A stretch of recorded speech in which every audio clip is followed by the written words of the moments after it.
ಖ್ಯಾತ ಯೂಟ್ಯೂಬರ್ ವಿರುದ್ಧ ಲವ್ ಜಿಹಾದ್ ಆರೋಪ, ದೂರು ದಾಖಲು. ಜನಪ್ರಿಯ ಯೂಟ್ಯೂಬರ್ ಮುಕುಳೆಪ್ಪ ವಿರುದ್ಧ ಧಾರವಾಡ ಗ್ರಾಮೀಣ ಪೊಲೀಸ್ ಠಾಣೆಯಲ್ಲಿ ದೂರು ದಾಖಲಾಗಿದೆ.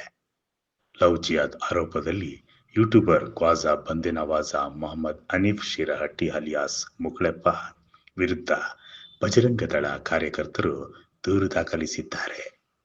ಮುಕುಳೆಪ್ಪ ಸುಳ್ಳು ದಾಖಲೆ ನೀಡಿ ಹಿಂದೂ ಯುವತಿಯನ್ನು ಮದುವೆಯಾಗಿದ್ದಾನೆ ಎಂದು ಆರೋಪಿಸಲಾಗಿದೆ.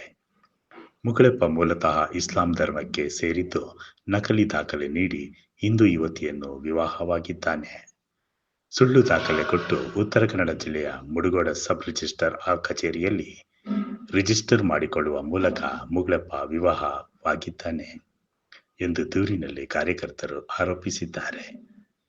ಮುಕುಳೆಪ್ಪ ಹಿಂದೂ ಯುವತಿಯರನ್ನೇ ಟಾರ್ಗೆಟ್ ಮಾಡಿ ಅವರ ಜೊತೆ ವಿಡಿಯೋ ಮಾಡುತ್ತಾನೆ. ಶಾರ್ಟ್ ವಿಡಿಯೋಗಳಲ್ಲಿ ಹಿಂದೂ ಯುವತಿಯರು ಹಾಗೂ ಧರ್ಮಕ್ಕೆ ಅವಮಾನವಾಗುವಂತೆ ವಿಡಿಯೋ ಮಾಡುತ್ತಾನೆ. ಕಳೆದ ಜೂನ್ 5ರಂದು ಕೊಟ್ಟಿ ದಾಖಲೆಗಳನ್ನು ಕೊಟ್ಟು ಆತ ವಿವಾಹವಾಗಿದ್ದು, ಆತನ ವಿರುದ್ಧ ಕ್ರಮ ಕೈಗೊಳ್ಳುವಂತೆ ಒತ್ತಾಯಿಸಿದ್ದಾರೆ.